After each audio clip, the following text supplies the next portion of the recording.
एहतियात हमें खाने में करनी चाहिए, उसमें तो ये कि आप जो खाना खाएं, एक तो उसमें मिर्च मसाले बहुत नॉर्मल हिसाब से रखें। ज़्यादा पेट भर के खाना नहीं चाहिए कि आपको अगर 2 रोटियां खानी है तो आप उसकी जगह पे 1 रोटी खाएं, और फ़ौरन खाना खाने के बाद पेट बिल्कुल फुल ना भरे। फ़ौरन लोग खाना खाने के बाद पानी भी पीते हैं, काफ़ी लोगों की आदत है। नहीं, अगर 1 रोटी खाई है, आधी आपकी जगह पेट की खा ले, तो आपने जिसको पानी पी के फुल कर देना है। बात वो सेम ही हो जाती है कि पेट आपका फ़ौरन ही फूल जाता है। आपको पता है कि हम कोई भी चीज़ पानी में डालते हैं तो वो फूल जाती है, तो खाना खाने के फ़ौरन बाद पानी पीना भी वही मिसाल है कि आपने किसी को पानी दिया और वो चीज़ उस पर पल गई या फूल गई या उग गई, तो यही मिसाल आप ले लें। तो बेहतर है कि आप जो है खाना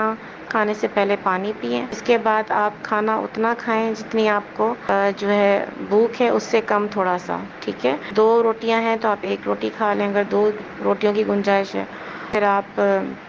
1 रोटी खा लें, और अगर पूरे चावलों की प्लेट खाते हैं तो आप आधे चावल खा लें। कि चावल जो है बनिस्बत रोटी के बहुत टाइम लगाते हैं डाइजेशन में या हज़म होने में, या जो है वो ट्रांजैक्शन जो सिस्टम होता है हमारा के बाद फ़ौरन अगर पानी पीते हैं तो चावल कंपैरेटिवली रोटियों के हिसाब से ज़्यादा फूलते हैं पेट में, और पेट फिर वही फूल जाता है, फिर गैसेस का प्रॉब्लम वही शुरू हो जाता है। वैसे ही खाना आपने जब खाया तो उसके बाद आपने फ़ौरन ना लेटना है ना पानी पीना है, लेकिन आपको ये भी नहीं कहा जाता कि जी खाना खाने के बाद आप एक्सरसाइज शुरू कर दें या वॉक करें। नॉर्मल रूटीन के आप काम कर सकते हैं। ख़वातीन हैं, उन्होंने बर्तन उठा लिए, उन्होंने जो है वो बर्तन धो दिए, कोई घर का काम आम कर लिया, आपने कोई सामान वगैरह रख लिया, मतलब आपने हल्का फुल्का जो आप घर में चलने फिरने का काम करते हैं वो आप करें। जो है आपका है वो पेट से आंतों की तरफ जो टाइम लेता है, तो उसी टाइम में वो अपना जो है आपका पेट जो है वो खाली हो जाए, हाजमे में आपको फिर तकलीफ़ नहीं होगी। आप पौने घंटे के बाद 1 घंटे के बाद फिर आप पानी पी सकते हैं आराम से, क्योंकि इस टाइम में आपका जो है खाना पेट से थोड़ा सा ट्रैवल भी करके जा चुका होता है और थोड़ा सा हज़म भी हो चुका होता है, तो आपका पेट खाली होता है, तो आप उसमें पानी पी सकते हैं। ज़्यादा सख्त चीज़ें खाने से क्या प्रॉब्लम होती है, दांतों में फंस जाती हैं ज़्यादा सख्त चीज़ें। उसमें गोश्त ले लें, बहुत मुश्किल से गलता है, तो या बड़ा गोश्त तो बहुत मुश्किल से गलता है, और फिर चर्बी ज़्यादा होती है, फिर तेल वो ज़्यादा निकालते हैं। तो इस तरह की चीज़ें, बहुत ऑयली चीज़ें भी हमारे लिए नुकसानदेह होती हैं कि उनके जो तेल है वो इतना होता है कि वो जम जाता है सांस के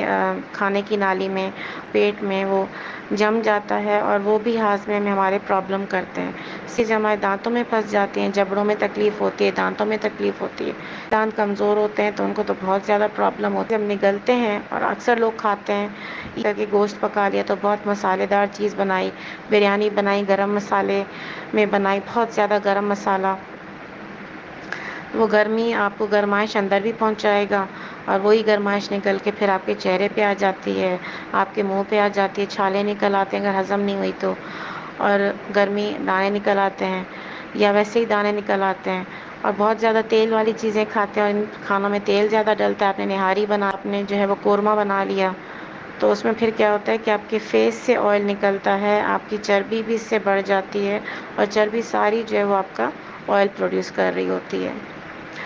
तो बहुत आपको समराइज़ करके ये चीज़ें मैं बता रही हूँ। यही ख़ुलासा है कि आप तो खाना एक नरम इस्तेमाल करें, अच्छी तरीके से नरम, अच्छा पका हुआ, ना ज़्यादा उसमें मिर्चें हों, ना उसमें गरम मसाले हों। जहाँ आपको पूरी भूख है उसके निस्बत से आप खाना आधा कर लें। खाने के पीना यानी पेट आपका पूरा भरा नहीं होना चाहिए, और कोई ना कोई हल्की-फुल्की एक्टिविटी हो जब तक कि आपका खाना कम हो जाए या थोड़ा टाइम हो जाए, उसके बाद आप पानी पी लें। खाने के फ़ौरन बाद आपने लेटना नहीं है। आप जो है खाने में अगर आप मीठा इस्तेमाल कर रहे हैं तो उसके बाद फिर फ़ौरन आपने स्पाइसेस ले लिए, या फिर आपने मीठा ले लिया, रिएक्शन हो जाता है। चीज़ें जब हम आम लफ्ज़ों में कहते हैं लड़ जाती हैं, तो उसमें फिर एसिडिटी, फिर उल्टियाँ, फिर पेट में दर्द, फिर मोशन हो जाते हैं। मोशन भी इसलिए होते हैं कि हाइपर एक्टिविटी हो जाती है सेल्स की। समझ नहीं आ रहा होता कि आपने जी एक के ऊपर दूसरी चीज़ खा ली, दूसरे के ऊपर तीसरी चीज़ खा ली, आपने एक चीज़ को टाइम ही नहीं दिया वो एक चीज़ अच्छे तरीके से हज़म हो जाए, एक अच्छे तरीके से पेट खाली हो जाए, आधा खाली हो जाए, आपने फ़ौरन जो है वो चीज़ दूसरी खा ली। और ये ईद के दिनों में अक्सर होता है, बज़मी जिसको हम कहते हैं, कि आप बहुत ज़्यादा मिक़दार में खाना खाते हैं, या तो आप कम मिक़दार में खाते हैं लेकिन आप फ्रीक्वेंटली खाते हैं, उल्टी सीधी चीज़ें खा लेते हैं एक दूसरे के ऊपर, जो है केमिस्ट्री आपस में नहीं मिल रही होती। ये चीज़ें हमारी जो है वो वक्ती तौर पे जहाँ दावतें वगैरह होती हैं, घरों में शादियों का माहौल होता है, 3-4 दिन लगातार दावतें हों, ये आपके लिए बदहज़मी, आपका पेट ख़राब, पेट में मरोड़, मैदे में तकलीफ़, उल्टियाँ और खट्टी डकार इन चीज़ों का बायस बनते हैं। लॉन्ग टर्म जो मैदे के अल्सर्स मैंने आपको बताए तेज़ाबियत के लिए आपको ये एहतियात करना बहुत ज़रूरी है कि आप जो है वो खाली पेट भी नहीं रहें ज़्यादा। कुछ लोग डाइटिंग करते हैं तो वो भी खाली पेट रहते हैं। खाली पेट भी तेज़ाब रिलीज़ होता है, एसिड रिलीज़ होता है, क्योंकि जो सिस्टम है कुदरत का कि आपका पेट खाली रहेगा तो ब्रेन को जो है वो एक ट्रांसमीटर जो है वो जाता है कि आपका भूख लगी है, आपका पेट खाली है, तो उसको कुछ चाहिए भरने के लिए।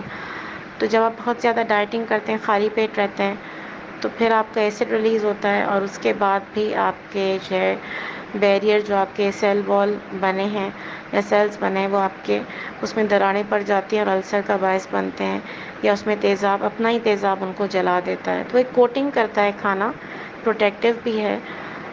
जो कोटिंग करता है और सेल्स के ऊपर उनकी तह जम जाती है। तो डाइटिंग में भी और ज़्यादा पेट खाली रहने में भी का नाश्ता नहीं करते, तब रात का खाना खाया है आपने और सुबह नाश्ता नहीं किया, जी 12 बजे नाश्ता किया, खाली पेट चाय पीने से भी आपको जो है ये चीज़ें फेस करना